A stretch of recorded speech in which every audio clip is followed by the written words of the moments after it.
All right, I want to get on, basically you want to be able to profit from every seat at the table. And here's my Knights of the Queen's realm, right? I want to knight these people for making profits by sitting every different seat. Okay, so here is a situation where a real estate seller turns into a lender, turns into a note seller. Now, we've already talked about this, so it's going to be quick, right? A couple have been following the articles I was writing in the paper. That tells you how old I am because nobody reads papers anymore, right? I don't know. They put their commercial property up for sale for $500,000, and it sat. And then when they did finally get an offer, it was full price, $500,000, but they wanted owner financing. They had $200,000 down and were asking for a $300,000 owner carry note at 5%. I think amortized over 30, due in 3. And they said, well, we're trying to do a 1031 exchange. We don't want to, but we've been reading Don's articles in the paper. So they called me, and they ended up having a phenomenal agent, very open, very sharp. And so between me and the agent and the seller and the buyer and the qualified intermediary, I helped reverse and engineer the transaction in a way that would work for everybody. So what we did that worked was we increased the purchase price by $25,000 and the interest rate to 5.5%, so like a counter offer, which the buyer accepted. So basically, the seller turned into a passive investor. They originated a note lending their equity. So I helped them create this note, and then inside of the qualified exchange, we sold the note so that they had the full $500,000 they were hoping for their upleg property. So the seller, right, turned into a lender, and then they popped back up into retail mom and pop. They were a note seller. The agent in the deal, she earned a 5% commission on a sales price of $525 instead of $500, so that's an extra $1,300. And I was just like, wow, them needing the $500,000 is pretty tight. So I need a below market. You take this to, at the time, Brownstone or something, they're going to want a 12, 13, 14% yield. So I go, what are we going to do here? So I just, what do we have on the table, and let's rearrange the pieces and make it work. I asked the realtor, I said, hey, Chris, how's your retirement doing? Like, oh, I'm making like a paltry 1% if I'm lucky for the last 3 years. I'm kind of disgusted. So how would you like to try out 8%? How would that work for you? And she goes, well, that would be awesome. Anyway, 8% on a commercial note would be ordinarily below market, right, in most areas. But for her, her family's been in real estate forever. She's local to the area. She knows what she's doing. There was a strong, the $200,000 down, and she's totally comfortable with the collateral. She knew its value. She trusted her ability to know the value and to, if she had to, resell it, take back the property and resell it. So the agent turned in to the passive investor. She bought the note. She not only made the commission, but she bought the note out inside the qualified intermediary, from that little 45-day period. I can't remember. I'm a little rusty on that. Anyway, so she bought the $325 note. Remember, we bumped the price up $25,000. So $200 down leaves the $325. So there's a little bit of a discount. And then if it went to maturity, the whole 3 years, she'd make a minimum of an 8% return. And if it paid off within a year, it'd be something like 9. So from her going from 0 to 1 to 8 or 9 sounded pretty darn good, right? And then once she got the taste of that, she says, I bought this note, right? And that worked out really, really great. So what else can we do? Like, she was hooked. And so that's been years and years that she and I have been working together. So she's one of my best investing partners, and she's sent lots of friends and family my way too. So just from one deal, a lot of good can come. You don't have to do massive anything. If you can just make a little bit of focused attention go a long way.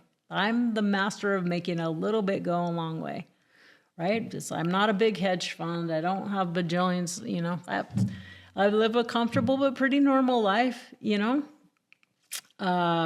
Anyway, so basically the agent turned into the note investor, and then she became a private lender as well. And so that's how that went. And how I got paid on that one is just as a consultant. I can't remember what I charged at the time. This was several years ago. I don't know. Maybe I got paid $1,500 or something like that just for being the puppeteer, right? And making it happen. And then what I got at, I've made tens of thousands of dollars with this investing partner over the years. So it paid off in different ways. Anyway, someone asked me to mention this. So while we're here on the topic of agents, let's pretend in this deal that even though we were super creative, we still couldn't make it quite work, and the sellers were $20,000 short of the money needed for the upleg of their 1031 exchange. What could we do to save this transaction? Okay, so 5% of the sales price of $525 is $26,250. So what if we got the agent to lend to carry paper basically on their commission owed, right? So what if they took $6,250 of their commission up front, and then they were willing to carry the rest, the $20,000, as a note secured by a second deed of trust against that property? Maybe it could look something like $20,000 at 7%, fully amortized over 5 years, earning over that term another $3,700. So instead of the deal falling apart, which equals no commission, the agent would receive a total of $30,000 in commissions and loyal clients for life and tons of good word of mouth and referrals, right? So it's possible for agents to originate loans. In this case, actually, it's not sell or carry. It really belongs down there in private lender. Kind of mix that up a little bit, but I think you get the point. So, and they're like, well, we need our commission. We need all that money. Well, guess what? You're going to need money next month, just as much or more than you need it. You're going to need it a year from now. You're going to 2 years from now. Now, we talked early on before the recording started about a guy named David Kurtzman here in the Reno. He's in South Lake Tahoe area. He was a broker, young broker. He built his business, and he had a buyer, professional buyer, that used him over and over, and he created tons of notes, carried his notes, his commissions as notes, had great cash flow. You create a base salary for yourself instead of just being addicted to the big hit, right? Your big high. You start just having that. Instead of the hare, you have the turtle mentality, the tortoise. It's more important to have a little more passive income this month than you had last month. That's the goal. Focus on a little more passive income this month than I had last month. Now, when the big chunk change comes, that's great. We need those too. But think like a long-term investor, right? That's, to me, the game. So just a point that there are people in the industry and that this did tons of business because they were creative enough to do this. He was his own broker, right? You have to get the broker to be on board with this, but I don't know, just something to throw out there to think about. My first ever, this was back in 2007 when probably that was the year that the guy said the note queen thing about me. This was just also the year that I went out on my own, and I was I went on my own when they went out of business, right? When the market crashed, they went out of business, and I went out to build my Note Queen brand, and I was my own real estate broker for a number of years in California. So anyway, but not using my license because they were flipping properties. They were a wholesaler company too. my first ever unwholesale deal back in 2007. This older lady, she was a landlord. We see her down there in passive investors, but she just had one problem after another. She just could not get a good tenant to save her life. Just terrible, terrible, terrible. But she needed the income for retirement. So she was happy to carry the note, carry paper for me. Right? So at that time, you can see that it shifted over there to the wholesaler, the real estate wholesaler. I made the contract because all I had, if I was going to pretend like to take this down myself, all I had at that time was $5,000 because I had spent so much money just keeping the family going after quitting my nursing job and then trying to learn how to be a note broker. By the time I actually started doing stuff, I didn't have much of my own money, right? So then great, learn how to do stuff without a lot of money. So I offered $100,000. This was a long time ago, 2007. $5,000 down, $95,000 at 5% amortized over 30 years. And she was tickled pink because she could quit dealing with these crappy tenants and she could get just some nice solid income. All she needed was $500 a month, and that changed her world. And so that's what I offered her. And so I could have wholesaled that contract for maybe $3,000 to $5,000 over here as a wholesaler, but I decided to put on the different hat. I decided instead to keep it. Every penny of my savings account went into it, but I didn't fix it. It was in decent enough shape that within 2 weeks, I had sold it to someone else for $125,000. Taking $22,000 down at 7%, amortizes over 30 years, due in 10, wrapping the seller note. Okay, so that's how I made $15,000 up front, right? So I paid $5,000. I must have only taken $20,000 up front because I made $15,000 up front, and I took an option to buy my own note. I had a first right of refusal. Say, hey, Lila, if you ever decide to sell this note, you got to give me a chance to buy it first, okay? Okay. All right. So how does that work when I'm buying my own note? I can't buy my own note, but what I can do is get a short payoff, right? To refinance or just pay it off cash. A year later, you see I'm moving down into private lender. This lady didn't have any family, Lila. She sold me the property. She needed a cash loan.